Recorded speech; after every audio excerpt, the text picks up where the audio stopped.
Shall we start, sir? Yes, definitely. When you let me know, I am ready. Okay.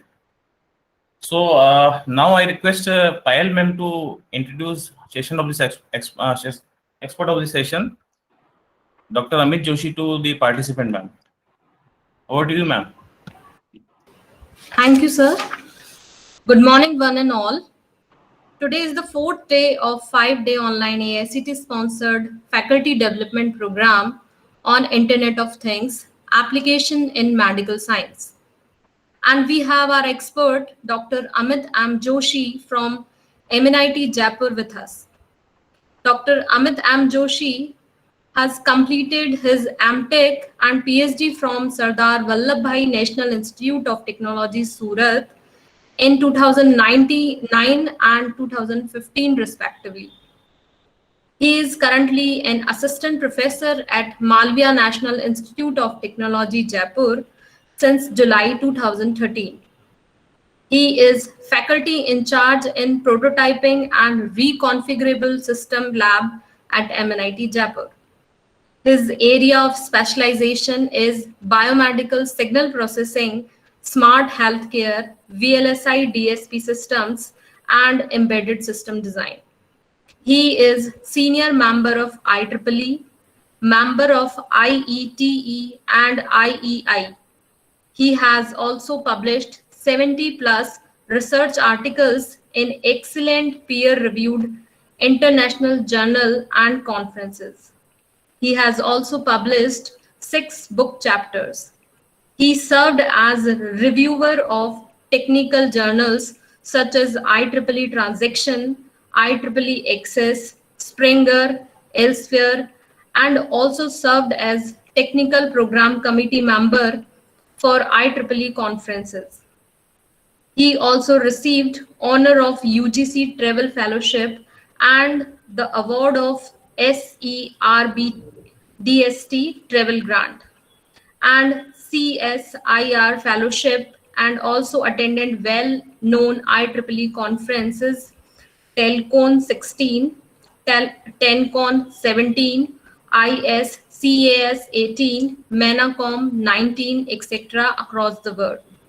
He has served as session chair at various IEEE conferences like Tencon 16, ISES 2018, ISES 2019, ICCIC 14, etc. He has supervised 3 PhD theses and 1 more research scholar have submitted their thesis. He has also supervised 23 MTech projects and 17 BTech projects in biomedical signal processing, VLSI, and embedded system. He is also founder and director of startup Sway Arogyam Medical Device Private Limited, which is presently incubates at MNIT Innovation and Incubation Center, Jaipur. So on behalf of Women Engineering College Ajmer, I welcome you, sir, and request you to kindly enlighten us with your knowledge. Welcome, sir. Thank you, ma'am, for such a nice introduction. Good morning, all. So let me first share my screen.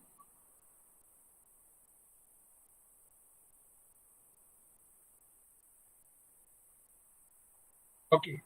I believe that my screen is visible. Yes, sir, it is visible. Okay. So good morning, all of you. I believe that today is your fourth day of this particular workshop. I believe that you have gone through so many of the application of the IoT, and perhaps many of the faculty had talked about the biomedical domain. So I mainly talk today about the role of IoT in a medical sector. Okay. So the topic that I'm going to present is role of IoT in healthcare. Now, this will be that tentative flow that I will be discussing today. That we will first see that what is the traditional healthcare system, and when we use a IoT in a healthcare system, then we term as a smart healthcare. So how a traditional healthcare system can be transformed to a smart healthcare system. Different models of the smart healthcare system, which are mHealth, C-Health, E-Health. Then I will typically talk about some of the smart electronics healthcare system where currently I am working and where I have used the IoT platform also extensively. Then I will also talk about a role of ML along with the IoT in a pandemic situation. So what are the different applications that which is based on IoT, which we can think about of using in pandemic situation. And then finally we will see the challenges. Now, when we talk about a traditional healthcare system, then what is the currently a traditional healthcare system? When somebody is being admitted in a hospital, maybe in an ICU, then we require one dedicated staff person who will take care of that particular person in 24/7. Sometimes in the absence of that particular support staff, or maybe due to some delay in some critical illness, it may lead to a loss of a patient, life of a patient. Okay. Now, when we talk about our traditional healthcare system, then if we look at that, then there are multiple stakeholders which are being involved, and all these stakeholders are in decentralized manner. So what I want to say that whenever, if I am not feeling well, okay, then maybe I will visit a doctor. Doctor will take out some maybe medicine, or maybe if I want to go for some sort of testing, then I will go to a laboratory, then I will give my sample, then I will collect my samples, then again according to that situation doctor will let me know what is the medicine. I will visit the medical shop and I will take out the medicine.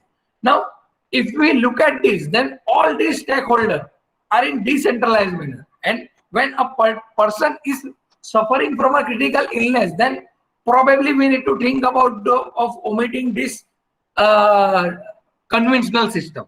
Now, apart from this, if we talk about that, then there is not much of interaction of each and individual stakeholder with each other. Like if doctor is prescribing some test to be performed, then I need to go with that particular prescription to a laboratory. Then he or she will collect the sample from me, and he will perform the particular testing. Then for a purchase of medicine also, I need to go and sometimes I need to show them a prescription, and according to that particular medicine would be given to me. Okay, so now all these stakeholders are in decentralized manner. Ultimately, we need to go away with this traditional system, and where we want to connect this all the stakeholders in a one platform. IoT will play a crucial role where they can interact with each other in a very seamless manner. Now, why smart healthcare is important? Okay, so ultimately, when we talk about upcoming technology, which is mainly based on your IoT base. So maybe in a medical domain, we could have some smart health sensor, which would actually help us to capture some of the important physiological parameter from our body throughout the day. Now for that, there is no special dedicated person is required. A patient has to wear that particular sensor on his body, and according to that, all the data will be collected. That data would be logged onto a cloud. So remotely, a caretaker or a doctor can easily visualize the status of that particular patient. Now, this kind of system could be very helpful for old age people. Okay, because once you crosses at some particular age, then you bound to be having some sort of disease, and because of that, you would be on a completely bed. So at that time, means we require a dedicated person who will take care of that particular old age people. But if we talk about a smart healthcare technology, then with the solution which is being provided, where sensor can be used to capture the important information, and remotely also one can visualize the status of that particular patient. So according to the health condition, we could able to figure out or we could early diagnose a particular disease. And also at that time only we can provide a proper treatment to that particular patient. So actually smart healthcare help us into continuous health monitoring, healthcare automation, drug delivery management, and in some cases it will also help us to have some sort of preventive action at that time. So ultimately in a smart healthcare, the people process things means a sensors. So all are being actually in a one particular closed loop and they are being interact with each other. Whenever we use IoT in a healthcare domain, then we used to term it as a medical internet of things, or sometimes it is defined as internet of medical things. Okay, so where we used to collect the data, we used to analyze the data, and we will transmit those data. Now IoT would play a very important role when we talk about our transformation from a traditional healthcare to a smart healthcare. Now, for a patient and a clinician, this application are playing a central role by tracking of a health condition of a particular patient who are in ICU or maybe old age people, and we can define a preventive action for a chronic disease. Now, when I talk about the chronic disease or chronic illness, so those are the illness which gradually occur inside our body. Okay, like diabetes, cancer. So this will not be happen inside our body all of a sudden. Over a period of time, it will be developed. So if we adopt a continuous health monitoring system, then we can exactly identify at which particular stage this particular condition happens, and we can actually go for an early diagnosis, and according to that we can means prevent it in more better way. Now whenever healthcare is being involved with the IoT, and where some sort of cloud connectivity is there, some sort of sensors are also being placed, then that whole system we used to term as a healthcare cyber physical system. So where you could have some sort of embedded technology with some sort of controlling which is being done with some sort of software devices, and through some sort of wireless connectivity you are storing your data, where some sort of processing is being happening at the cloud, and according to that analysis one particular decision you are providing. So this whole system is basically we are considering as a cyber physical system, and when we use a cyber physical system in a healthcare domain, then it is termed as a medical or healthcare cyber physical system. We will talk about the different components that we can have for a smart healthcare.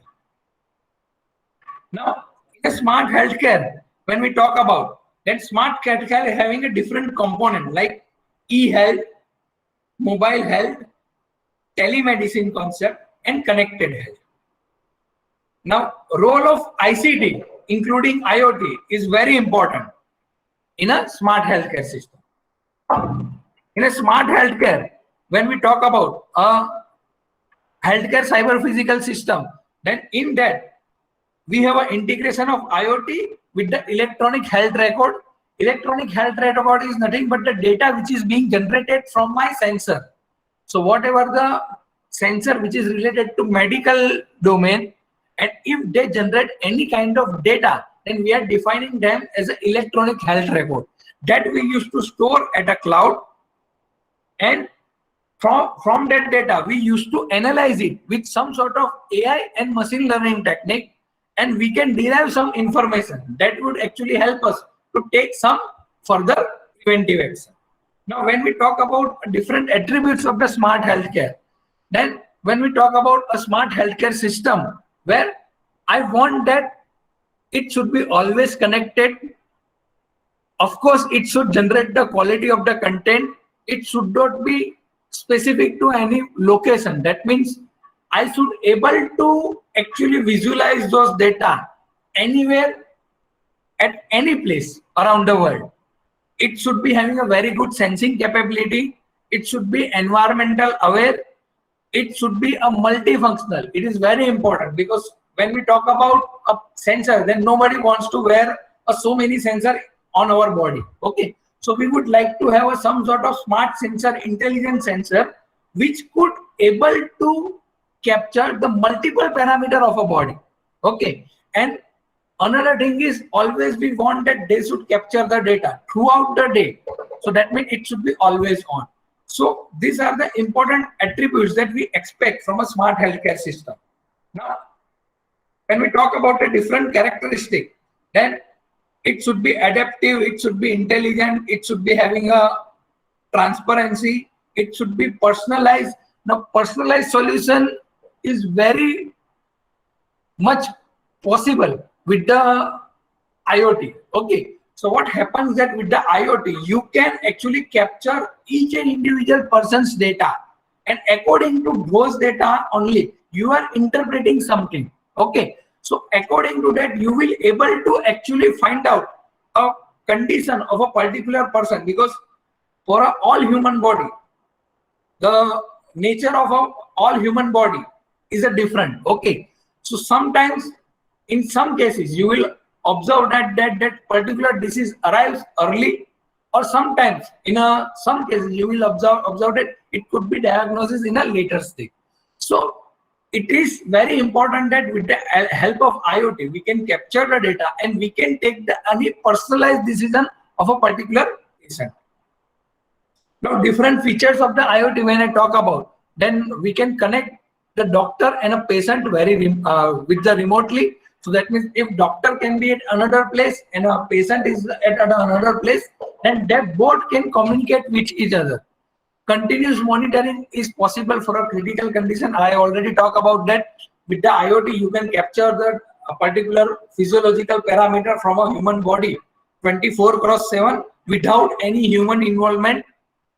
You can also take some sort of corrective action and provide a quality of care services to a patient.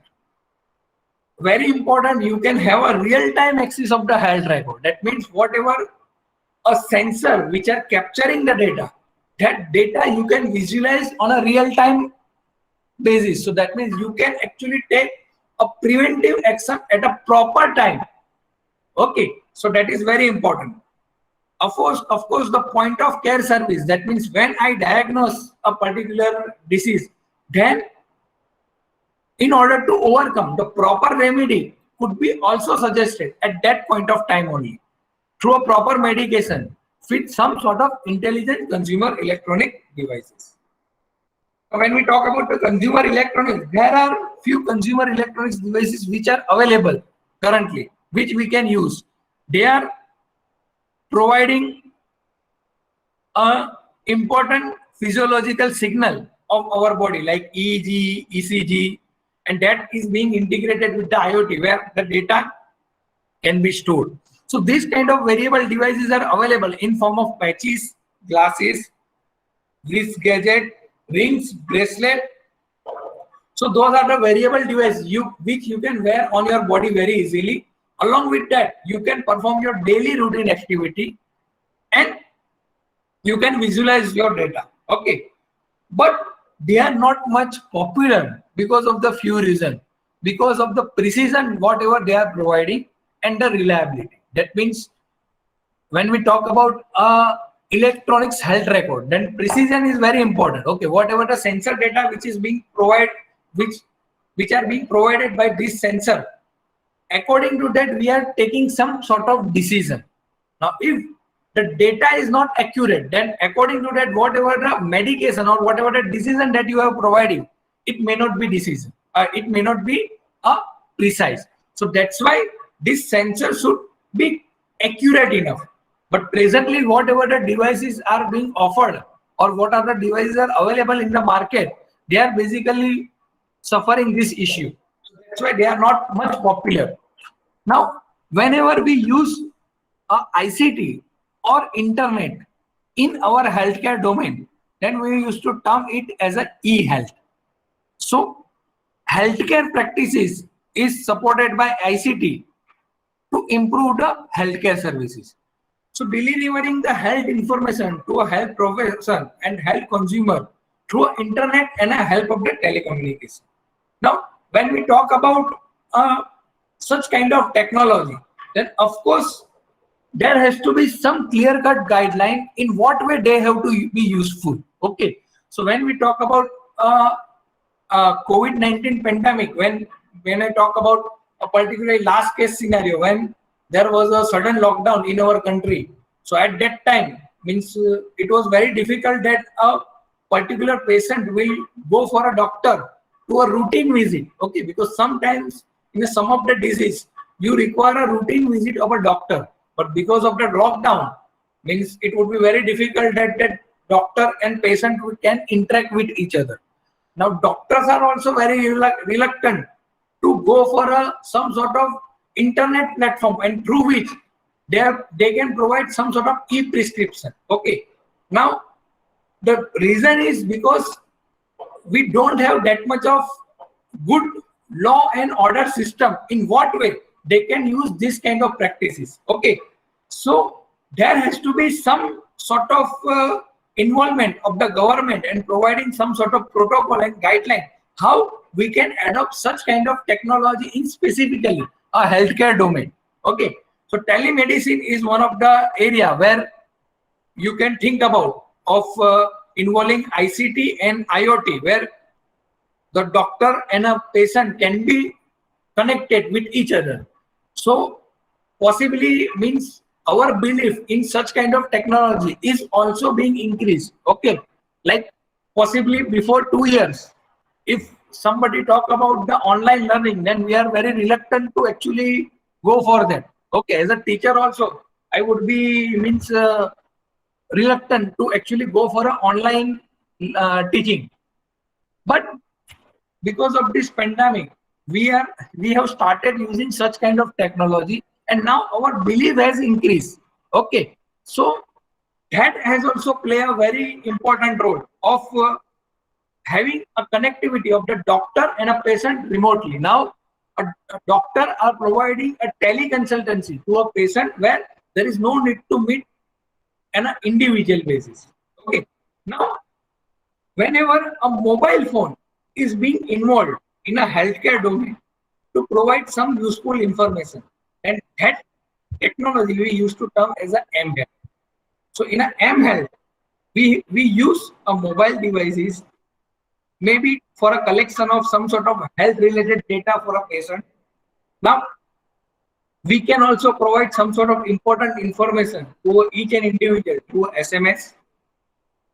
So one of the application that we are using in a COVID-19 is a Arogya Setu. Okay, so Arogya Setu is one of the mHealth application. Okay, similarly, mHero was first initiative of such technology adoption in our life. Okay, so whenever there is a crisis of Ebola in 2014, it was occurred in a African country. Okay, in African region.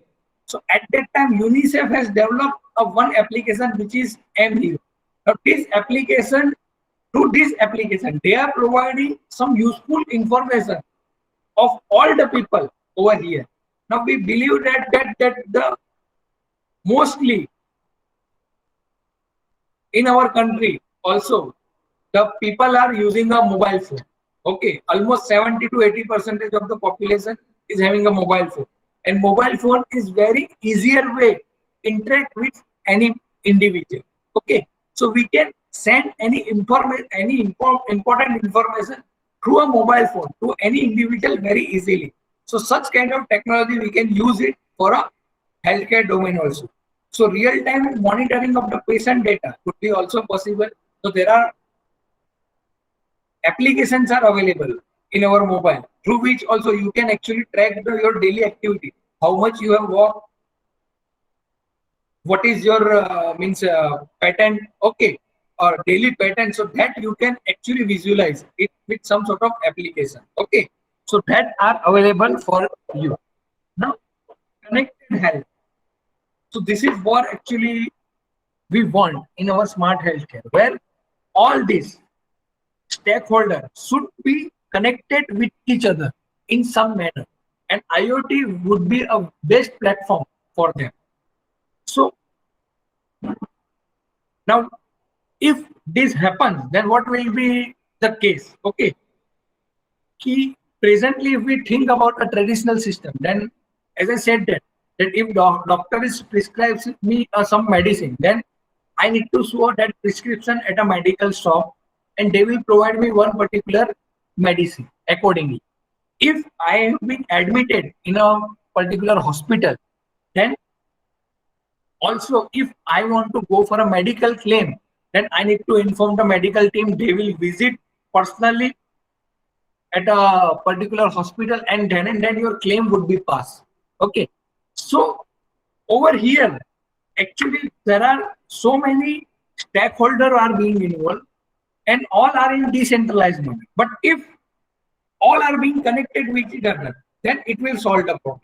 Now, in a last year 15 August address of our Honorable Prime Minister, he has actually emphasized that our government is also moving towards this kind of connected health system, where every individual will be provided one unique health ID. Like we have a Aadhaar card, similarly, every individual will have a unique health ID. Now that unique health ID will play a very crucial role to go for a connected health.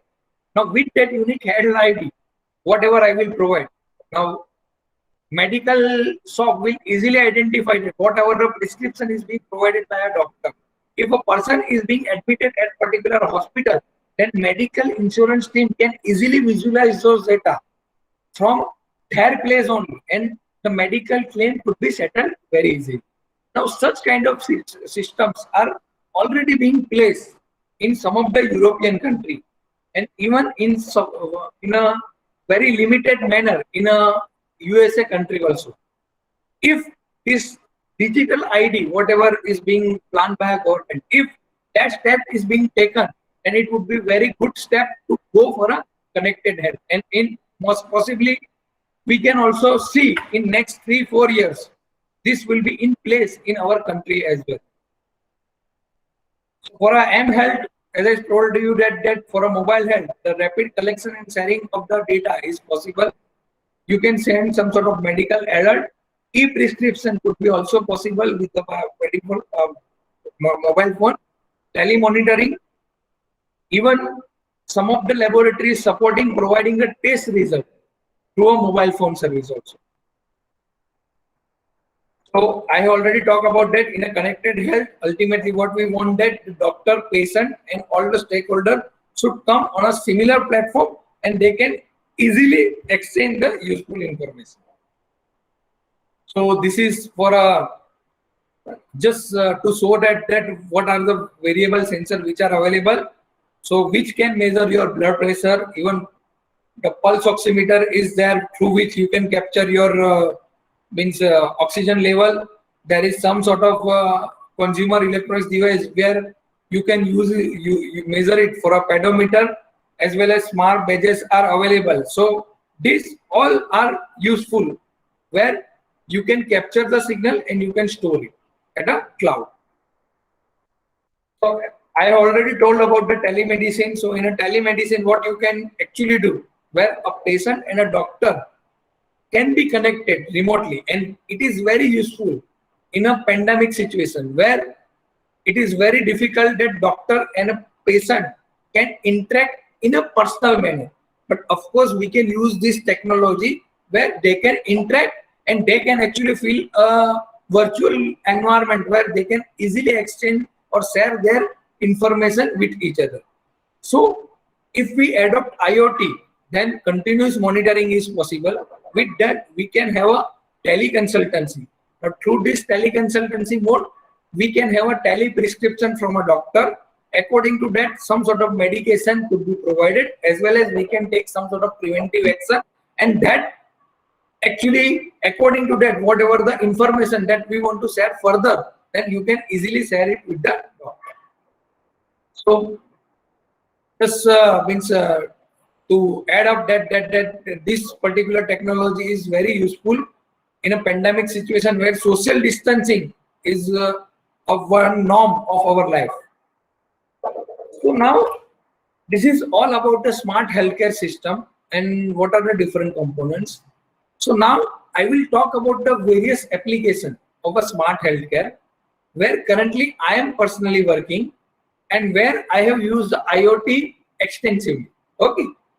But before moving further, if any doubt is there, whatever is being discussed till this point, then maybe I would like to take out your question. Okay, so in that way, it could be very well interactive session. So if any doubt is there at your end, then please, maybe I can take it right now.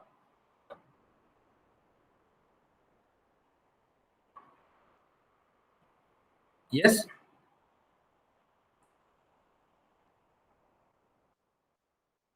Yes. Should I go further then? Yes. Am I connected? Any participant is having any doubt, they can ask it right now. So that it could be very interactive session. Otherwise, possibly maybe 1.5 hour or 2 hour, I will just only speak. Okay. So maybe means it is right time. If you have any doubt till this point, then we can discuss.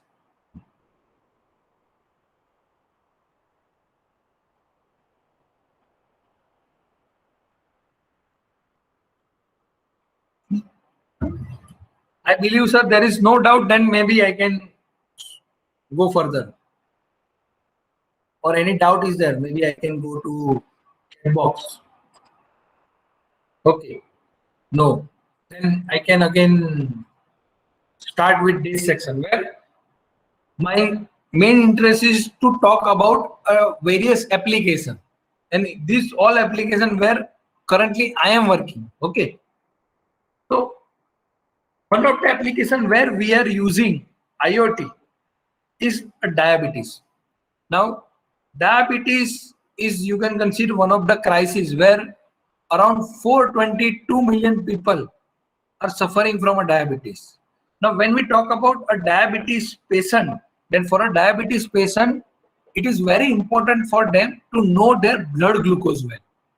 Okay, so we need to think about some sort of smart healthcare technology where we can help us to manage their blood glucose of diabetes patient in very intelligent manner.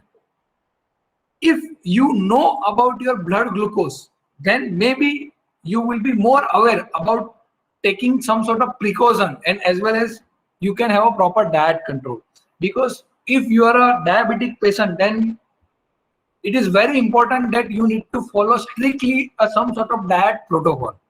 Now, currently, if I look at, then there is no smart healthcare solution or intelligent solution which is available for this diabetic patient, and specifically for a glucose measurement. So, if we talk about a diabetes, then why actually diabetes is more important? Because diabetes is root cause of so many diseases. Now, diabetes may lead to a cardiovascular disease, that means a heart attack. Maybe we are facing so many cases in nowadays because of the heart attack. Now, that heart attack is because of pre-existing diabetes condition where your blood glucose is somewhat high for a over period of time. You can have some sort of skin disease, kidney damage, you can have some sort of bladder problem. It can impact your nerve system. Even there could be some sort of vision issue because of the diabetes. Now, when I talk about the diabetes, then diabetes could be easily identified with some sort of early symptoms. Okay, so for a diabetes patient, you will observe that there is a frequent excursion of a urine within short duration could happen. You could feel a consistently hungriness and thirstiness. There could be unexpected weight loss, and somebody may feel the tiredness. Okay, now when we talk about a diabetes condition, then the probability of death with diabetes has increased 50% more than the non-diabetic. Okay. So if we talk about a particularly in Indian scenario, then in 2019, 69.2 million Indians are suffering from type 2 diabetes. And out of those, 2.35 million adults are having a type 1 diabetes. Now, diabetes is also categorized in a different category, like type 1, type 2. Okay. Now, that depends upon a glucose and an insulin inside your body. Okay. Now, for the diabetes, specifically diabetes is being classified into three categories: type 1 diabetes, type 2 diabetes, and gestational diabetes. So if I talk about gestational diabetes, then that diabetes is a condition mainly occur for a pregnant woman. If a woman is pregnant during her pregnancy, there may be a case that there is a sudden rise of her blood glucose, and that is basically termed as a diabetes. Now, if I talk about another two type of diabetes, which is type 1 and type 2 diabetes, okay, where the balance of a glucose and insulin inside our body is very important. Okay. Now, when we talk about our body, and inside our body, we have a pancreas. In pancreas, there is alpha cell and beta cell. Okay. So whenever we eat something or we take some food, now inside our pancreas, this alpha cell and beta cell is actually generating a glucagon and an insulin inside the body. Now, for a proper working of our human body, this balance of a glucose and an insulin is very important. If you are having this imbalanced form, then you could be a case of a diabetes person. Now, when I talk about a type 1 diabetes, then in a type 1 diabetes, your body does not able to generate sufficient insulin inside it. For this kind of patient, they need to actually take an insulin injection. Okay, so sometimes maybe you have observed that means some old age people are taking an insulin injection before taking a meal. Okay, now what is the actually role of that injection? Actually, they are injecting the insulin inside the body. Now, when they are taking some food, at that time, from this food, the glucose is being generated. That is basically termed as a glucagon. Okay, so that is being generated, and if it is being generated, then whatever the insulin is being injected, that will help to neutralize those. Okay, see, excess amount of the glucose is not good for our health, but definitely we require a glucose inside our body, because if we want to perform any daily activity, then that energy comes out from a glucose. But if that glucose is being observed in some sort of higher level, then that is termed as a diabetes. So if a glucose value is higher, so usually the ideal glucose value inside our body should be 90 to 150 mg per dl. Okay, so that also depends upon whether you are measuring before meal or after meal. But this is the ideal range, that if a person is having a blood glucose in between 90 to 150, then we are considering that person is healthy. But if your blood glucose value is higher than 150, then it is being termed as a hyperglycemia case. That means your glucose value is higher. So that is basically a diabetes. Apart from that, if inside our body your blood glucose is less than 90, then it is basically termed as a hypoglycemia case, and that is also not good. Okay, so it may sometimes, if you can have some sort of mental disease, or maybe a person can go to a coma if your blood glucose value is too low. So we have to always manage a glucose inside our body to a range of 90 to 150. Now, for that, we need to have some sort of smart healthcare solution, which actually help us to decide that whether a sufficient blood glucose is available inside my body or not. So with that, there is a need of continuous glucose monitoring. Now, when I talk about the blood glucose of our body, then that is varying throughout the day. That means when I am talking about currently at 10 p.m., then my body is having a blood glucose is having one particular value. Maybe after 2 hours and 3 hours, my body can have a different blood glucose value. Okay, now whenever my blood glucose is going in a higher range, at that time I need to think about some sort of medical solution or some sort of medication. But for that, I should know or I should be aware about that at what time inside my body the blood glucose at a higher level. Now for that, we should have a continuous glucose monitoring system. That means I should able to capture the blood glucose inside the body throughout the day. So if you remember in a smart healthcare, we talk about that with the help of the IoT, we can think about some sort of continuous health monitoring. Now the same IoT would help us over here to get the continuous glucose value inside our body. Now when we talk about a conventional method, okay, so in a conventional glucose measurement method, it could be done in a two way. Okay, first method is you can go to a laboratory, you can provide your blood sample. So through some sort of blood pricking, they are measuring your blood glucose value. Okay. Other way is there are some sort of self-monitoring devices, self-glucose monitoring devices are available, which you can purchase.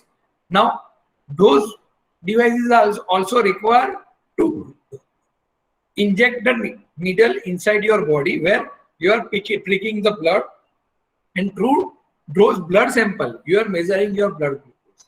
Now, we are talking about continuous glucose monitoring. That means I want to know a blood glucose value inside my body throughout the day. Now, whenever you go for a blood pricking kind of method, so at that time, the blood glucose can be measured only that point of time. That means if I have taken a blood sample at 10 a.m., then I can find out a blood glucose inside my body at that particular time only. Maybe at 12 noon or maybe at 1 p.m.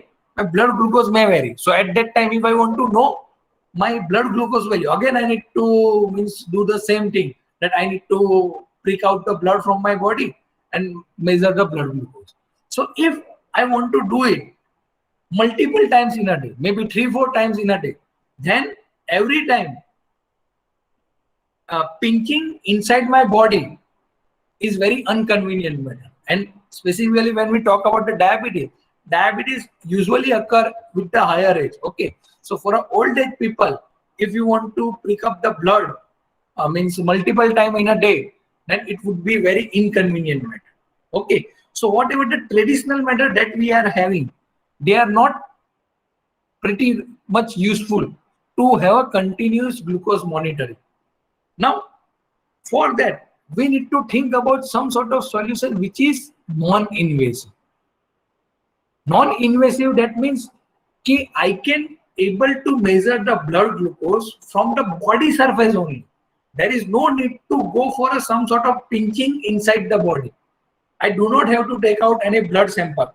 From the body surface only, I should able to measure my blood glucose. So that we term as a non-invasive measurement of a blood glucose. Now, invasive method is a traditional method where we used to prick the blood.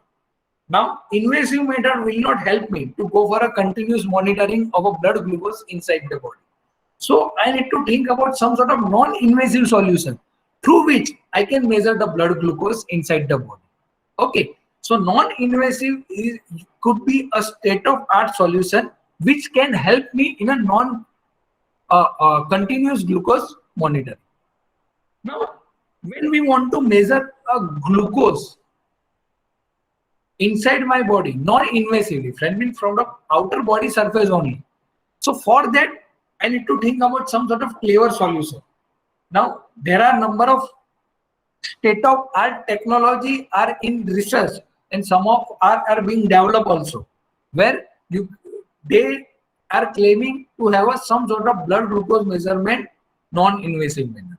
Now, whenever you want to measure something in a non-invasively, then in a healthcare domain, usually people are going for an optical detection method. Okay, so optical detection, that means there will be some sort of light source that you will use, that you will put inside your body, and through a detector you will measuring the intensity of that particular light, and according to that you can measure. Now, if we want to adapt that particular approach, okay, so in fact we have used the optical based non-invasive method also only, but for that I should be able to figure out at which particular light source or at which particular wavelength that particular glucose molecule could be detected. Because when I talk about my blood sample, then blood sample is having so many components, including glucose. So I should be able to only measure the glucose only, non-invasive. Now for that, I should actually study about what is the actual structure of the glucose and how actually I can identify only a glucose from my blood sample. So that actually experiment we have done it. Okay, so what we have done it, that means we have taken a simple plain water, and that plain water samples we have observed the spectra of that. So for that we have used a one NIR spectrometer, okay, through which we can observe the spectra of that particular plain water body.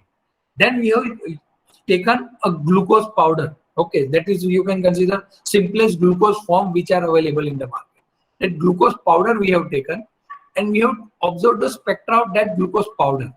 Then what we have done, that we have used a different quantity of the glucose powder inside the water. So we have dissolved 5 gram glucose powder inside the water, 10 gram and 15 gram, and that whatever the sample is being created, for that sample we have observed the spectra. Now clear cut, when we talk about the water and when we add the glucose, then the only glucose quantity is being added inside the water, and through that we can actually observe the difference of the spectra, okay, where we can actually identify the glucose molecule inside the water. So that same thing actually we have done an experiment at our laboratory, okay, through which we have actually identified that the glucose molecule could be detected at 940 and 1300 nanometer accurately.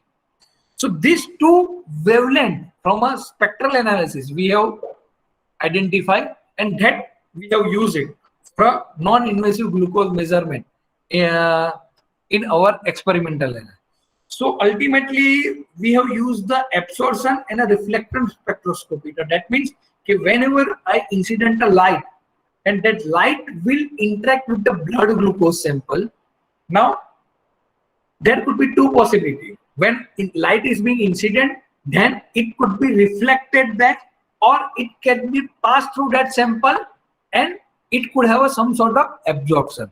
So this through both the spectroscopy we have adapted for this particular wavelength. So actually we have used a 3-channel data, okay. So actually we have observed that we do not require a reflectance at the both the wavelength. Actually for that also we have done the experiment where we have actually tried it out all the cases. From that we have observed that 940 nanometer reflectance and absorption spectroscopy is required, and 1300 nanometer only absorption spectroscopy is required. For a reflectance of 1300, it doesn't add any value to our result. So that's why we haven't used it. Now that particular setup we are being prepared. So this is just an acquisition module. If you can just figure it out over here, there is a 2 board. One board is of a green color. That is an acquisition module that we have actually prepared to capture the sample value. And there is a one Arduino board. That Arduino board that we have used it for just a data logging. That means whatever the value which are being captured by this acquisition module, that value we used to just store at the cloud with this Arduino board. So we have used some Zigbee model. To Zigbee model, we are actually loading whatever the value which is being captured by this our acquisition module to a cloud. Now, I have already talked about invasive and non-invasive difference. So in an invasive, what is the conventional method where we are taking the blood sample, but in a non-invasive, there is no need to take out any blood from our body. From the body surface only, we can able to measure the blood glucose. Now, self-glucose measurement is very important. Okay, so if you want to measure a blood glucose multiple times in a day, then it would be very difficult that every time you will go to a laboratory and you will take out the blood glucose measurement. Now, ultimately, there has to be some device which you can deploy at your end only, and you can only measure the blood glucose. And that data is already you are logging it at the cloud, so it could be visible easily to a doctor as well. So what we have done, that we have developed a non-invasive glucose measurement device, which we term as iGlu, intelligent glucometer, which is being integrated with the IoT to provide some sort of state-of-art smart healthcare solution for a diabetes people. So this is just a simple overview. So 3 channels we have used. From these 3 channels, we are capturing the data. That data is being logged on to a cloud. We are accessing those data at a system, and machine learning algorithm is actually being run. So we have developed actually regression model. So regression model through which we are actually predicting the blood glucose value. So what is the actually simple concept that we are using? We are incidenting the light onto our body. Now, the light source that we have used, that light source is of this specific wavelength where only a glucose particle can react. Okay. So with this, at the receiver end, we are actually measuring the intensity of the light. So the simple concept is, if I incident the light and the light intensity at the receiver end actually define the blood glucose samples which are available inside the body. So if my blood glucose samples are higher, then the light intensity at the detector which I am getting is a lesser. If if more blood glucose sample is there, then light intensity is lower. And reverse case, if light intensity is higher, then the lesser the blood glucose component is available inside my body. That simple concept that we have basically applied in our experimental setup. This I have already tapped that we have used the hydrated glucose sample, and we have measured the blood glucose value. So now then, whatever the blood glucose that we have measured at our end, now of course we need to define that whether it is providing a good enough accuracy or not, because initially only we talk about that. Then when we talk about the medical data, then in a medical data, precision is very important. So whatever the blood glucose value that we are measuring, whether that blood glucose value is precise or not, that has to be identified. Now for that, what we are using?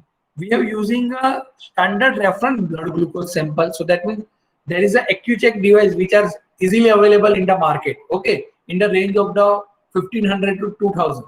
So that device you can purchase, and through which you can actually measure the blood glucose at your home only.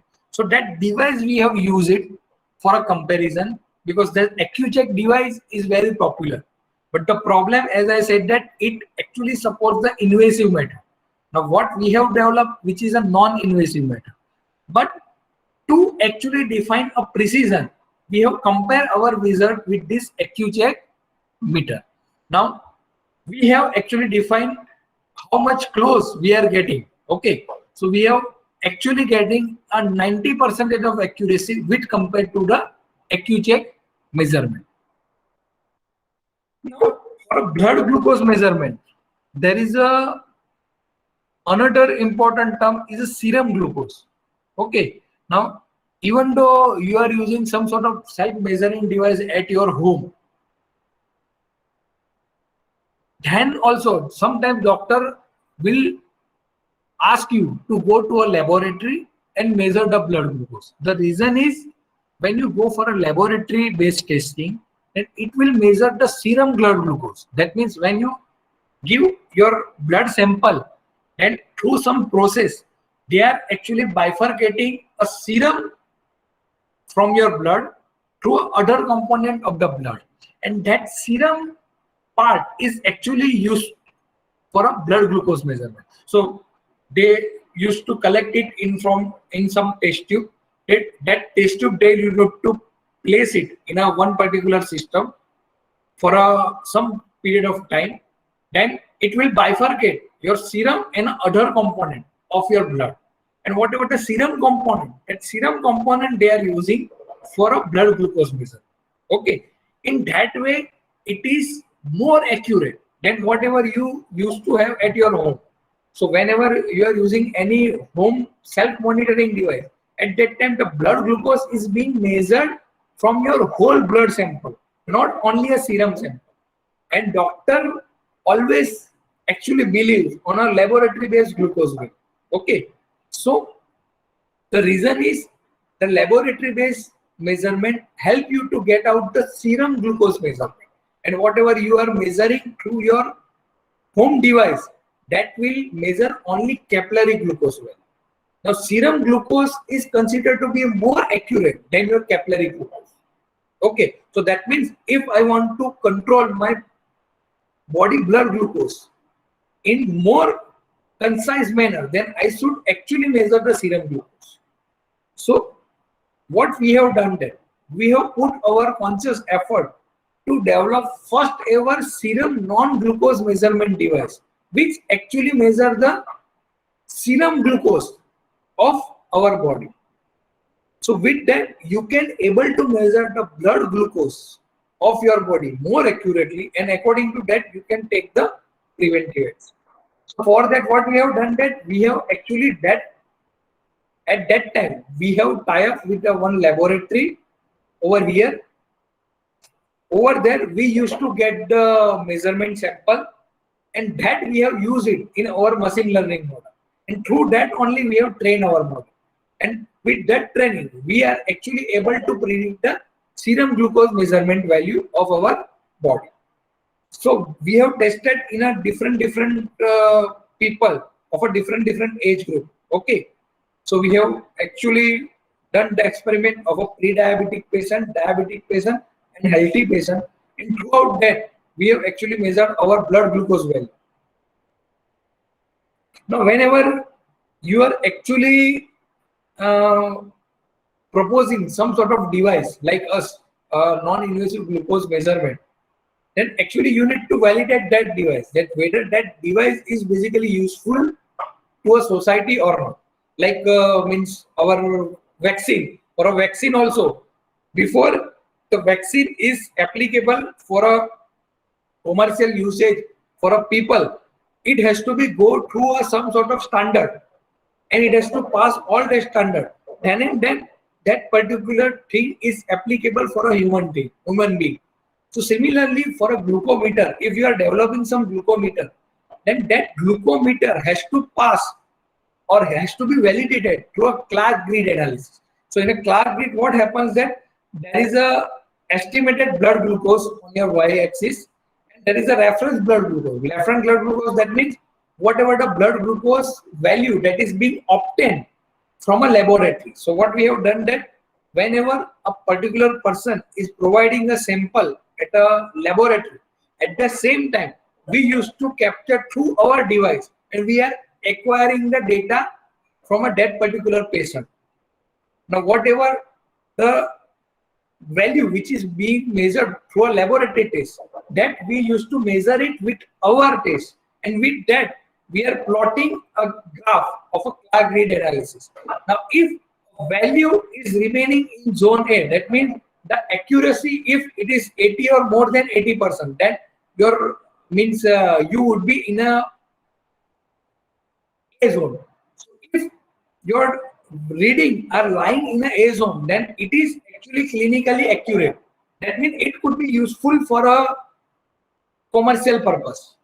While if it is B, C, D in case, okay, so there are different other zones also where the accuracy is less than 80%. Then this device cannot be applied to for a human being. So we have done that analysis also, and we are able to achieve our all the reading for all this in zone A. So it is being proven that our device, whatever we are proposing, it could be useful for a practical purpose. Now, comparison with the previous non-invasive work. So when we talk about, then there are some work has been already done. Okay, so we have compared our work with the previous work, and we have actually done a first ever development of the device which actually measures the serum glucose, which we consider to be a more accurate than the other one. So that we are able to measure it, and for that also we are actually able to get the accuracy value more than 90%. Now, till now I have talked about measurement. Hello, I think that there is some mic is on. I request to just switch off your mic. Okay, so now the glucose is measurement device is being developed by us, where continuous glucose monitoring is possible. Okay, but now always we need to think about some sort of closed loop system with the IoT. Okay, and then IoT will help us. So what I mean by a closed loop system, that means if I identify that one particular person is having a higher side of the blood glucose, then also I need to take some sort of preventive action immediately so that his blood glucose value could be in a acceptable way. So we have developed one automatic insulin drug delivery mechanism where non-invasive glucose meter is being integrated with IoT, and as well as it is being integrated with the insulin pump. Okay, so insulin pump is a system which actually helps to secrete the insulin inside our body. So usually type 1 diabetes patient used to have an insulin dose inside the body. So for that, this whatever the proposed system could be useful. So what we are proposing, that if we are able to capture the blood glucose value through our non-invasive glucometer, that actually store the value continuously at a cloud. Now, that cloud data is accessible to any hospital caretaker or a doctor. Now he can visualize this data, and according to that he will decide the insulin dose inside a body. Now currently, when you talk about any type 1 diabetes patient, then that type 1 diabetes patient used to take a one insulin injection dose irrespective of whatever the current blood glucose value. Okay, so that means I used to take a one specific dose of a insulin inside my body. Now that is very dangerous.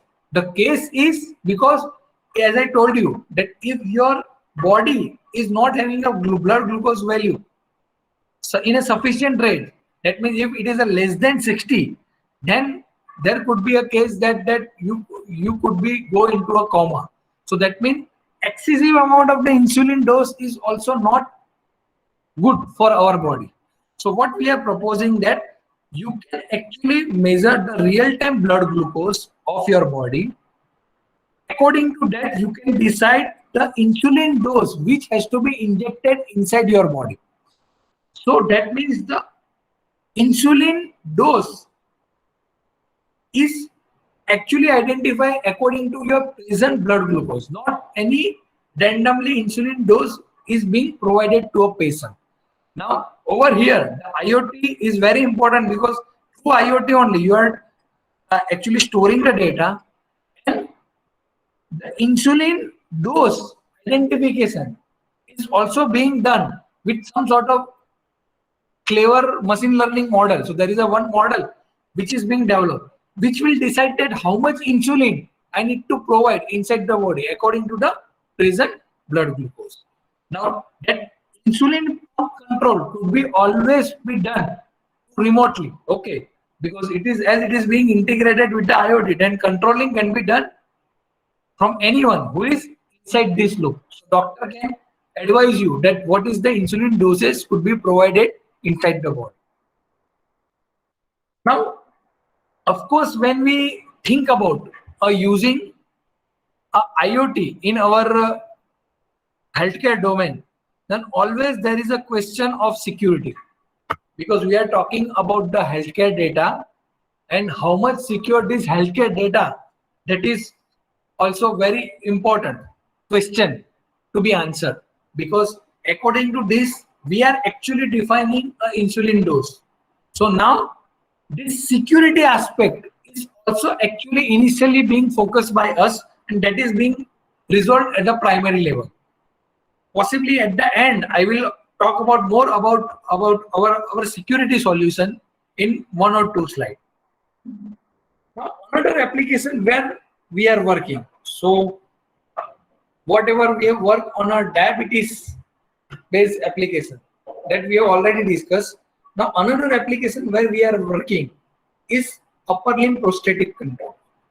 So this actually we are proposing for our amputees. That means if a person is not having a hand, maybe they have lost it because of some accident or maybe with some another reason, okay, then we could have some sort of robotic arm to his body, and through this robotic arm he can perform his daily routine activity.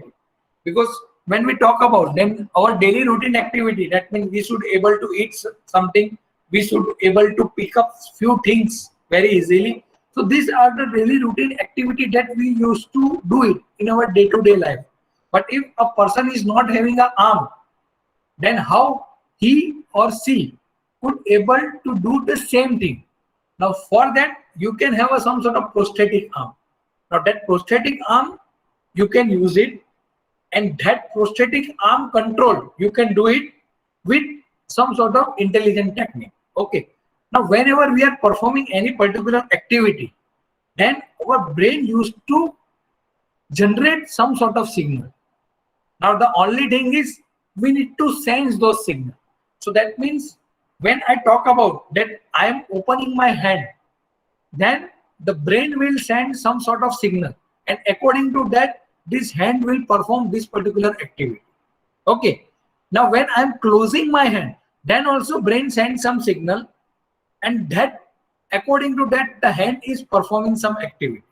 Now the main idea is we need to sense those signals from our brain, and according to that we need to apply those signal to our robotic arm. So our robotic arm would have also same sort of action which could be performed by our real arm. So that prosthetic hand, that means robotic arm application, is being developed by us. Now in order to capture the signal, we have actually go for a EMG based acquisition. Now whenever a brain is generating some signal, if we capture it at our head scalp, then those signal are coming as an EEG signal. When we capture the signal of a brain at our muscles, okay, then they are basically defined as an EMG signal. Now we have observed that EEG based acquisition is somewhat difficult, because for that actually you need to remove your hair portion, you need to put some gel, and through that you need to capture your brain signal. But EMG based capturing of a signal is somewhat easier, because you need to place an electrode at a particular muscle's position, and through which you can easily actually identify the brain activity through this sensor. So which is very important, because that activity we need to identify at the muscles, and through a muscle that signal we need to transfer to our robotic arm. Actually, we have developed this model where we have used a machine learning based technique where actually we are identifying a different signal, a different activity. We are extracting the feature and we are classifying that which particular signal is generated for which particular activity. And according to that, first we train the model, and once the model is being trained, we have actually tested it also. So this is a simple, just actually we have captured it from a healthy person first, and then we have applied it for an amputee successfully. So means we used to place the electrodes like this, and through which we are capturing some sort of signal in our system. Now, when we want to capture the signal of EMG, then it could be done in a two-way. One is through a SAMG technique, and one is through an intramuscular electrode. Intramuscular electrode, that means one kind of needle is there. That needle you are injecting inside your muscle, and through which you are capturing the signal. But that would be always a painful phenomenon. Okay, where means you are capturing the signal all the time through some sort of needle inside the body. As we talked just now, that actually in a smart healthcare, we need to think about some sort of non-invasive technique. Okay, so surface electrode is considered to be some sort of non-invasive technique through which you can actually capture the brain signal, and then you can pass it to a robotic.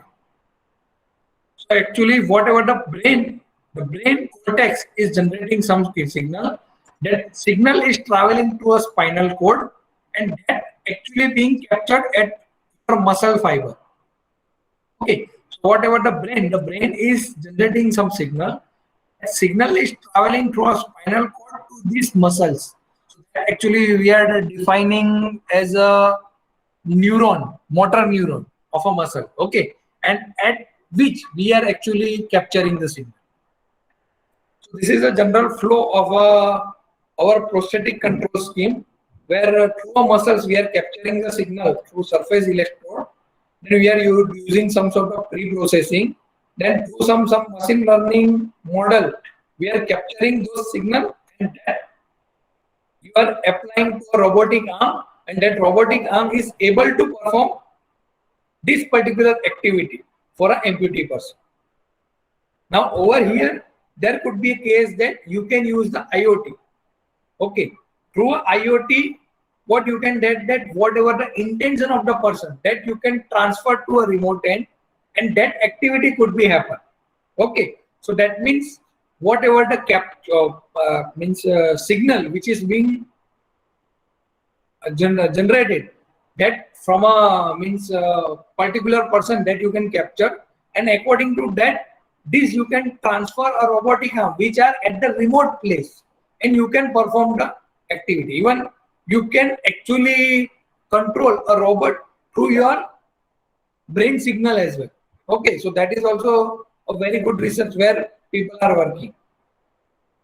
So this is just a setup where we have used that for an amputee also we have captured the data for our training purpose.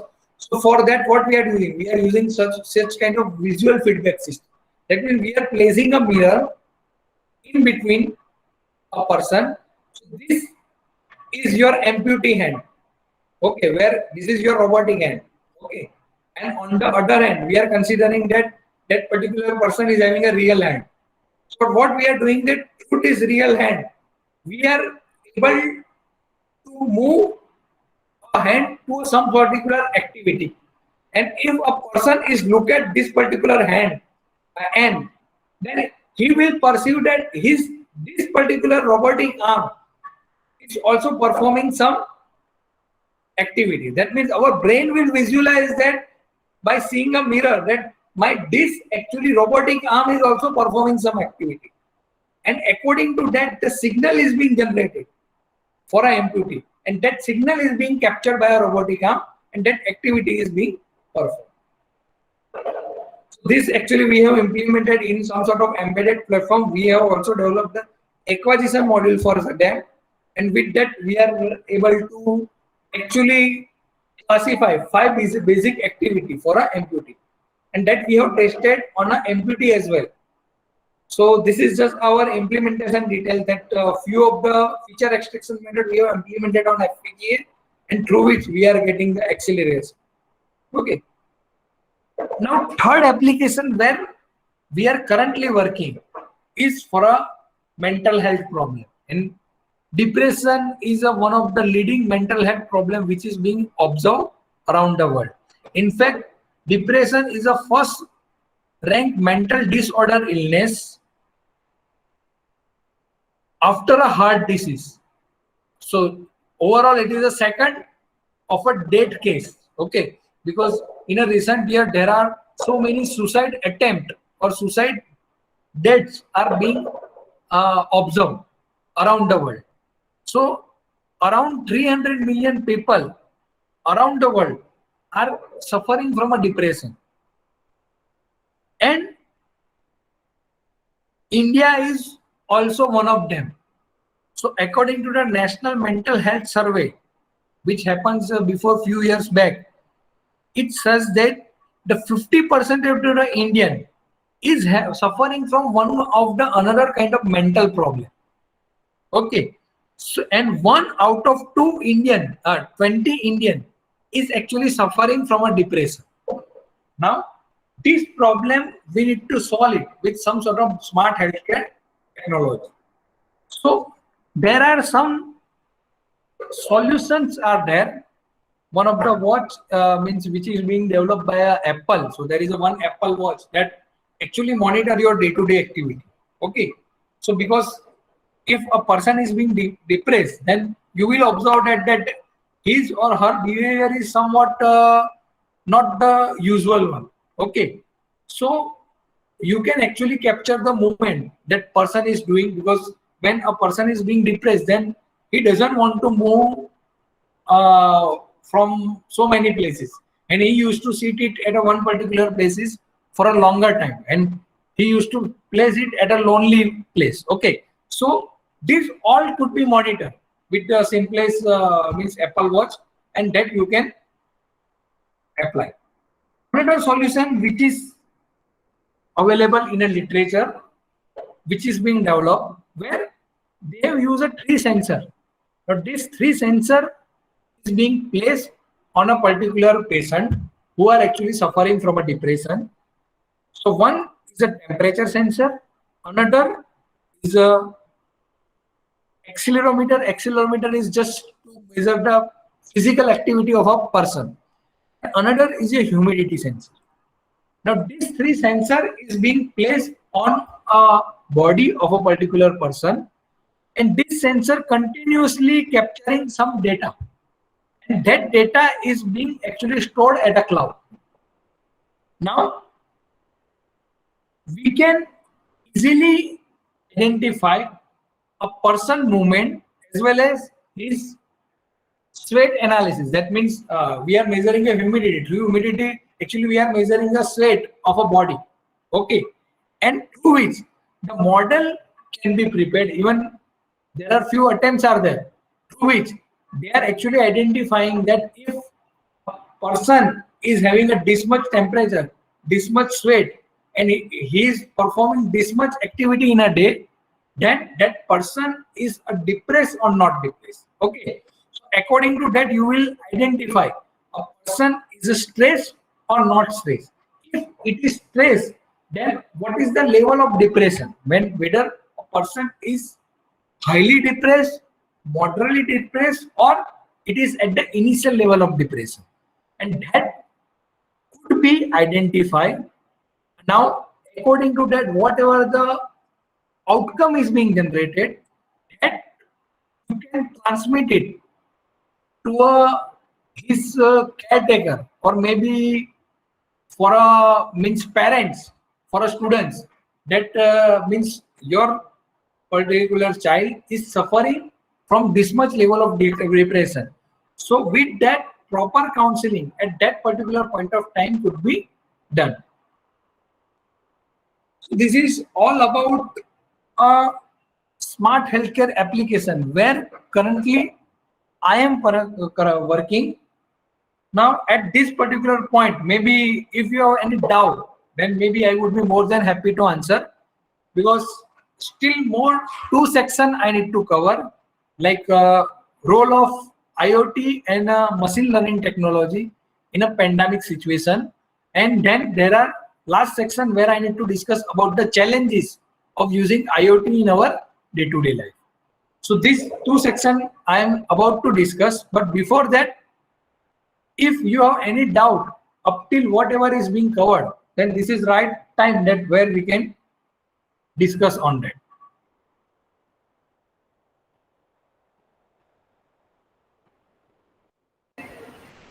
Participants are requested for queries. If you have any query, then Please, anyone? okay. I can see one question which is being raised by Kamini Joshi. Sir, how you train the system? Okay.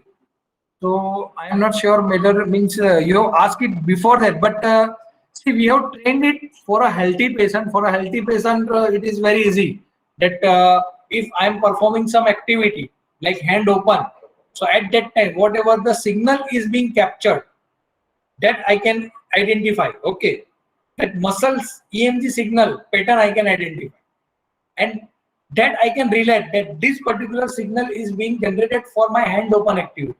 If I am doing a hand close, then also means there is some sort of signal which is being generated, that I can relate that this is the signal which is being generated for a hand close. For a healthy person, it is very easier. Now for a means amputee person, we have used this setup in order to actually capture the intention. Okay, so for an amputee person, what we have considered, that if a person is using a one hand and another hand is not present, then whatever the real hand that he can move, and he can actually see that into a mirror from a other end. So with that, what he can see, that his brain can actually visualize that my robotic arm is also moving. Okay, and according to that, that signal is being generated at the acquisition module, and that signal is being passed to a robotic arm, and through which this visual feedback system, this actually setup, it is termed as a visual feedback system, where we are using a mirroring, and through which we are observing the activity of a real arm and passing the signal to your robotic arm. So through which we have done the training. So I hope that I have given you the answer, whatever is being asked by Kamini. Okay, if at all any question, please let me know.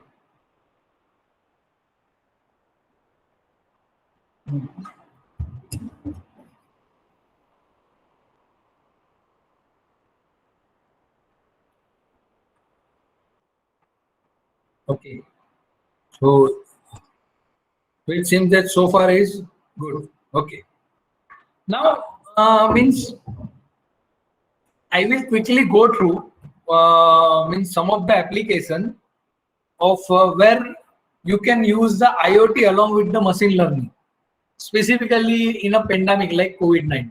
Okay, so possibly I will try to means as we have a time only 30 minutes, so I will try to go little bit of fast. Okay, now if I talk about the COVID-19, then COVID-19 is having a very close relation with the diabetes patient. Okay, because around the world it has been observed that 20 to 50% of the patients who are basically contracted with the COVID-19 are having a diabetes. Even if you have means following the news, then currently in our country also we are having some of the cases of a black fungus. Okay, so that black fungus is also actually targeting a diabetes patient. Okay, we have already talked about I mean for a diabetes patient that they need to think about their blood glucose measurement. Okay, so that whatever the solution is being proposed, that could be used very easily.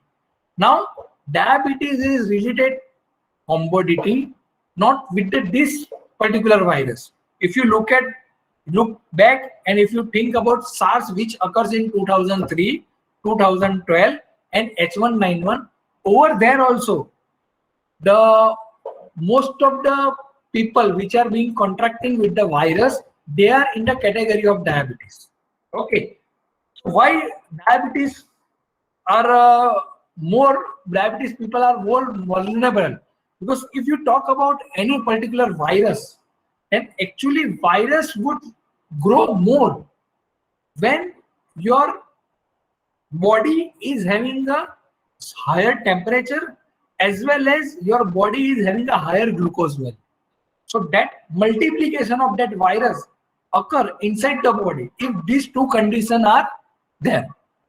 And as the diabetes patients are already having a high blood glucose, so that's why they are more kind of affecting with this. Now, if you talk about diabetes, then diabetes is, you can consider as the second number of leakage comorbidity for a COVID-19 contraction. Apart from that, hypertension and chronic respiratory systems are there. Now, just to add this, that whenever you have a varying blood glucose inside the body, okay, so it will lead to an unbalance of the glucose and insulin. I have already talked about that inside our pancreas, glucose and insulin has to be generated in a actually some adequate manner. If a glucose is higher and insulin is lower, then you are going for a diabetes. So ultimately, if you are having an unbalanced glucose insulin profile inside the body, then it will lead to a one particular, you can consider a hormone inside the body, which is we define as a DKA, diabetes ketone acids. Okay. Now this hormone which is being generated, this hormone can having a larger affinity with this SARS-CoV-2 virus. Okay. And because of this, actually this virus is having a 10 to 20% of the higher binding affinity than the previous virus. So that's why this virus is more deadly to a diabetes patient than the other one. Now, when we talk about some sort of self-management, okay, with some sort of proposed technology like IoT and similar kind of, okay. So at that time also, as each and individual, we should be aware about such kind of solution, and we should also have a confidence on that this technology would help us to resolve the problem at my end only. Because currently we are more rely on a doctors, because if means we are having some fever, then people having a tendency to rush to a doctor. Okay, so we need to now actually be aware and having a more confidence in such kind of technology, so that we can actually adopt it in our day-to-day life. Now, one of the technology which means in a group we have also developed is one kind of band for a safety aware in such kind of pandemic situation. Okay, so if a person is having or is contracted with the COVID-19, then that person has to wear a band. Or maybe if there is a one particular zone which is sensitive, where more number of cases are being observed, then for them we can think about of adopting such kind of solution where they can actually wear this kind of band, which we term as an easy band. Okay, now that easy band is a solution where we have used the IoT. Okay, now what is the role of this band? Now this band is having a 3 indications. One is red, another is green, and third one is yellow. It is similar to your traffic signal. If red is then there is a dangerous, you cannot move. So if a person is being contracted with the coronavirus, then this band is having a red color. If it is healthy one, then it is that band is having a green color, and if it is being in a close contact, then that band is having a yellow color. Now, switching from one color to another color is happened according to a person movement. Okay, so if I am a COVID-19 patient, then I need to strictly wear this particular band where initially the status is being indicated with the red color. Now, if another person which is of a healthy category, which is having a green light on his band, if he comes in a close contact, so for that we have considered a 4 meter and 30 feet. So if a person which is having a green color band, if he comes in a close contact of a person which is COVID infected, which is having a red band, then the green status of that particular person is automatically converted into a yellow status. And this all the information of ID of a particular band, we are considering that each person is having using a band, and that band is having a unique ID.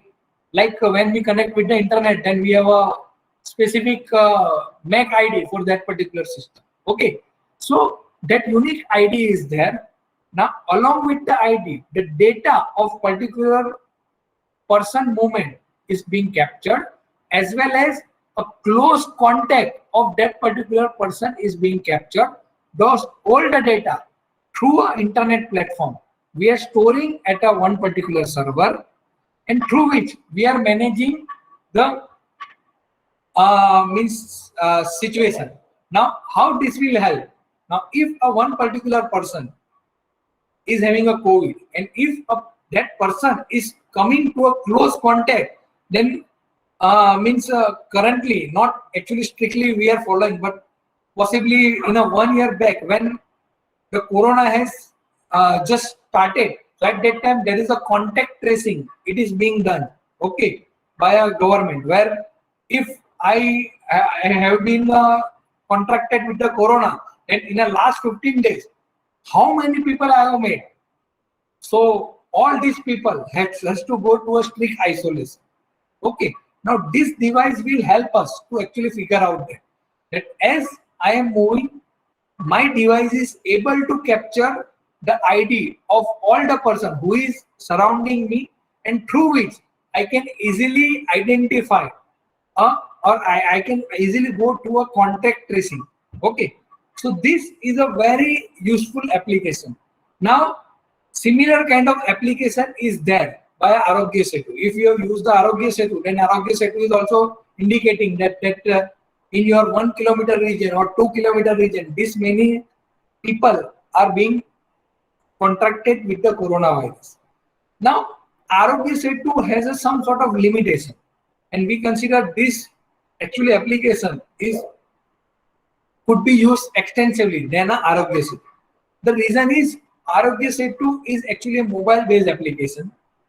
Okay, so sometimes you will observe that mobile is not being actually switched on by a particular person, or there is a internet connectivity. So at that time, Arogya Setu may not be able to record those data. Okay, while this could be a very easily useful, and means in a country like us where we observed that patient literally used to run away from the hospital, and for that if we consider that they will use the Arogya Setu application very well, then possibly it may not be possible. Okay, so that's why this band would be useful. Now, this could be useful as a person has to strictly wear this particular band. If person is doing any kind of tampering or he or she remove, then there is a direct alert message will be go to a concerned authority, and they can take a proper action to that particular person. So this kind of device we have already developed. Now, another basically application that you can think about of your intelligent diet control, and we have seen that for a diabetes patient, it is very important to maintain their glucose insulin balance. So one of the applications that we have developed, that you can use it during this pandemic or maybe after that also. So what we have developed that intelligent diet control mechanism. Now over there, when I want to eat something, okay, at that time I will capture the image of whatever the food I am supposed to take. Okay, that image is being captured. Now that image will be compared with the cloud data. Now at the cloud, I have already provided the data set of all the item and nutrition along with that item. Okay, so that means if I taking means in our day-to-day activity, I am eating something, then for that, what amount of the nutrition I am going to consume, it is already being defined in a data set. Okay, so how it will help? Actually, it will let me know that if I take this particular food with current blood glucose value, then what amount of the blood glucose value would be after eating this. Okay, so that means I can take my proper diet plan accordingly. So if my current blood glucose value is 100, and if I am taking some item which will suit up my blood glucose value to beyond 150, then probably I would try to avoid this item consumed at present time. Other way how it will help, that it will help in a way that once you eat something and after that with our non-invasive glucose measurement or some sort of continuous measuring device, you can measure your blood glucose, and this app will let you know that what kind of next diet you can take it, so that you could be within the prescribed range of a ideal blood glucose. So there is an app which is being developed which will let you know that what you need to eat and what you do not want to eat at this particular present scenario. Apart from that, there are so many robotic applications which is being developed, where IoT is being used extensively. We have seen that the drones are being used for delivering the food packet or maybe capturing the samples. Even we can see that robotics application would be useful very extensively in your tourism and hospitality sector. Okay, because there is a likely case that this coronavirus may not be go suddenly from our society.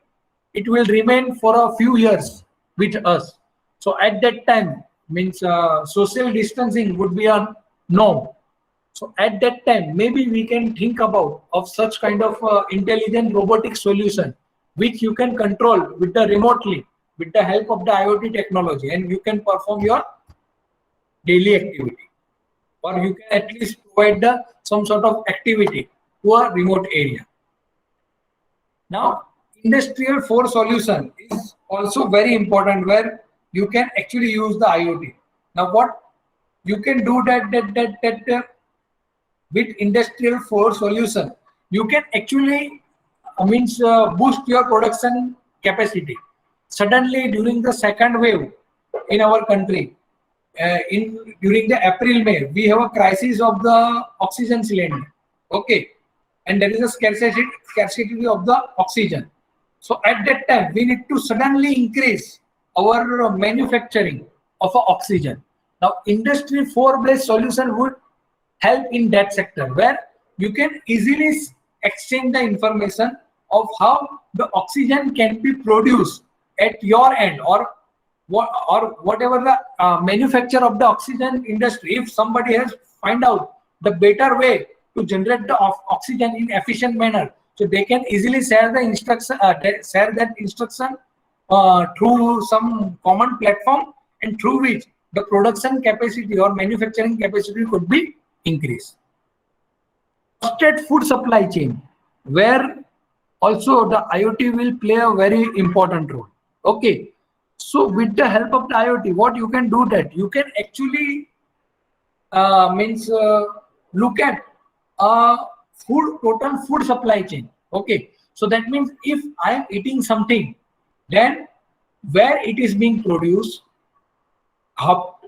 before how much time it has taken, and what is the current nutrition of that. So that is very important, because currently, if you have observed that actually the product are being sold in the market because of boosting of the immunity, and we have observed that there is some sort of adulterate or counterfeit food products are available. Now, if you eat those items then means ultimately it will impact your immunity. So actually if we want to protect our body with a good immunity, then you should actually aware about what you are eating and whether that particular product is actually providing a particular immunity to your body or not. So actually, the trusted food supply chain you can actually observe. So that means when I eat something at that time, I can easily scan that product, and through which I can observe the history of that product, where it is being produced, and how this particular product is delivered to me from farm to the consumer end. Okay, so that means that before 15 days this is being produced, and it is being dispatched to some sort of processing, and it is available to a retail shop or as a food product to a market at how much time. Okay, because if you want to have a good immunity, then you should actually eat a fresh item and healthy food. So this healthy food you can easily identify by having some sort of trusted food supply chain management, where through a IoT you can actually means capture the data of each individual step of the food supply chain, and that could be provided to a consumer. Now at the last, I will talk about challenges that we could have in our means adoption of IoT or similar technology in our day-to-day life. Okay, so first is a data privacy and security. Now we have already talked about that. We are talking about the electronics health record. Now these records are very sensitive, and it is personalized record. You need to ensure that those records are accessible to some set of people only. That means my record should be accessible to a doctor or maybe my family member, not by all. Okay, and we have already seen some sort of cyber crimes. Okay, now through a cyber crime there is always a issue of protecting my health record at a cloud in a secure and a private manner. So there has to be some policy, or there has to be some robust system which has to be developed, which we can adopt in our medical domain, in a healthcare sector, where these data are secured in more better way. Of course, we need to also think about the hardware security of the wearable device. That means if I am measuring my blood glucose, and from a blood glucose, if I am storing the data at a cloud, then whatever the sensor that I am using to sense them, it should be a genuine sensor. Okay, that means it could be a case that some attacker will place his device, and actually that whatever the data which is being captured at the cloud, it is not coming from a glucometer, but it is being actually coming from some sort of other device which is being introduced by an intruder by some sort of malpractice. So you should actually always think about a hardware security of whatever the device that you are using in your system. So hardware security is one of the important. Data integrity, that means whatever data is being captured by a sensor, that data is being stored at a cloud, because we are using a IoT, that wireless platform. Okay, so data which is being generated, the same data is being stored at a cloud. That also we need to ensure it. So data integrity is one of the important aspects that we need to look at. Cloud server privacy and security. So data which is being stored at a cloud, that has to be accessed by some sort of authenticated person. So that access control and authentication is important. Power management. Possibly this could be the biggest challenge of using IoT in our healthcare domain, because we want a sensor should capture the data all the time. We want to have a support of the continuous monitoring, but at that time the sensor has to be on all the time. So we need to think about some sort of better power management so that the sensor, because when we talk about a sensor in an IoT, then all are mostly battery operated. Okay, so since we need to charge those battery, nobody wants that they need to charge twice and thrice in a day, and then this sensor would able to actually provide the sufficient information. So those power management issue, I feel that has to be addressed properly so that the sensor which are being placed that can capture the data over a longer period of time, and it could help us into decision making. Interoperability. Interoperability is also one of the important challenge that we need to face, because when we talk about the IoT and where we have so many things and people are being involved, so there has to be seamless movement from one device to another device. Like if I am using an Apple phone, and from an Apple phone, if I want to control a Samsung device, then there has to be a seamless connectivity from my Apple phone to that Samsung device. Okay, so that interoperability issue has to be addressed properly so that all the devices can exchange the information in a seamless manner. Now, one of the security solutions that we have addressed at our end for that closed loop insulin control system is where we have a hardware glucometer and insulin pump. So that hardware security we have actually being addressed with one of the low cost solution, which is a PUF, physical unclonable function. Okay, so physical unclonable function is a one concept where you can identify a fingerprint of a hardware. Now, for a human, we all know that we have a finger, and that finger will have a unique identity. That means whatever my fingerprint, that fingerprint will not be matched with the another person fingerprint.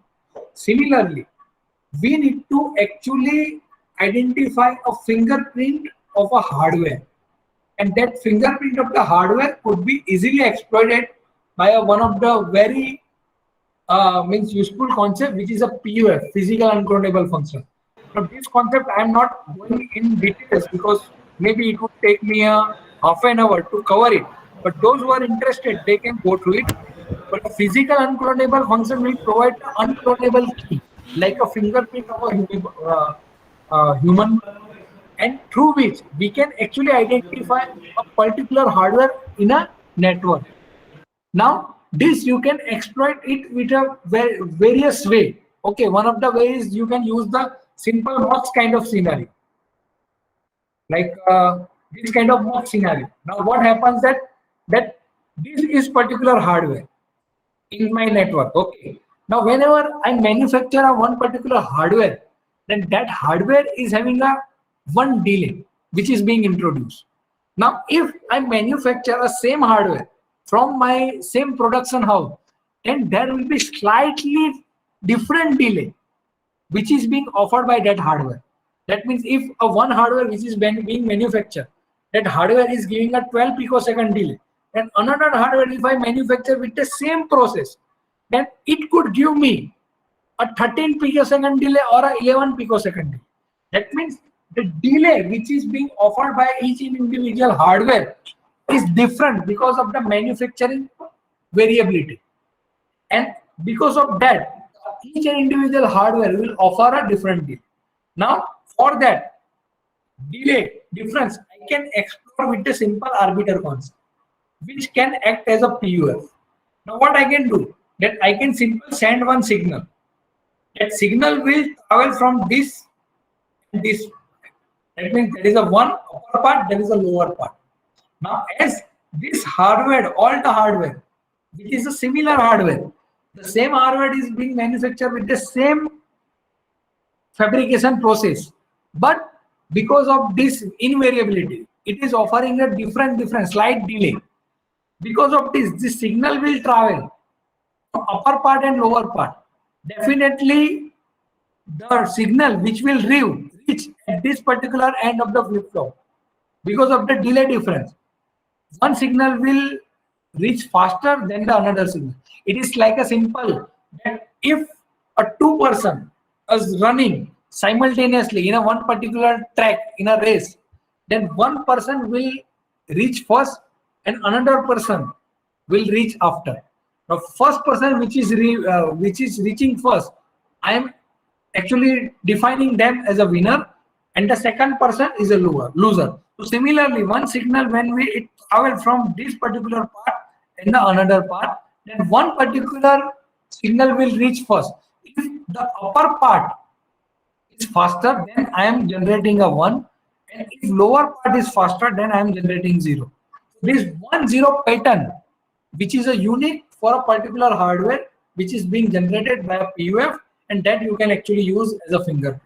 So that initial solution actually we have developed for our glucose control mechanism, and we are able to also actually identify our glucometer and a pump successfully.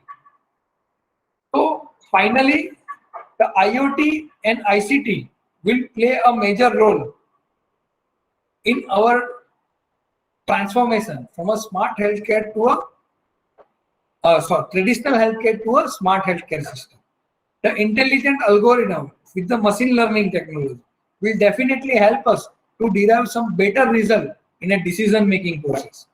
Of course, when we want to adapt such solution in our day-to-day life, then there are some challenges which are to be addressed, like privacy, security, power management, interoperability. It has to be addressed so that it could be also useful in our day-to-day life. With that, I am ending up of my session. I will be more than happy to take out your question.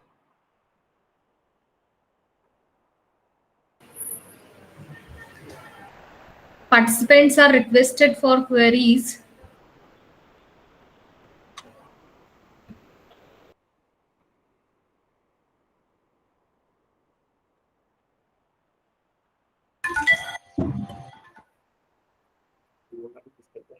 You can actually write it down in a chat box, or if you want to ask, then I would be more than happy to answer your queries.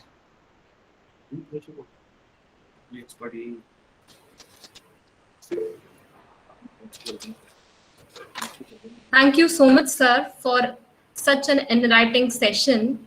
We are grateful for sparing your valuable time and being with us. Your ideas about smart glucometer and depression detection through wearable device and EasyBand was very informative and motivative. I personally feel that research and efforts directly towards the society worth much. Thank you so much, sir, for being with us. Thank you, sir. Thank you, madam, for inviting me to deliver a talk, and hope you have enjoyed it. Thank Very you all. much, sir. Okay. Means in case if you have any doubt in further, then also you can contact me. I am just providing my email ID to you. So maybe if somebody having any doubt, or maybe they want to contact with me, then I'm providing my email ID. So I would be more than happy to resolve your query if means it is afterwards also. Okay. So nice of you, sir. Thank you. Thank you, sir. Thank you very much. Okay, thank you. Thank you, Amit sir.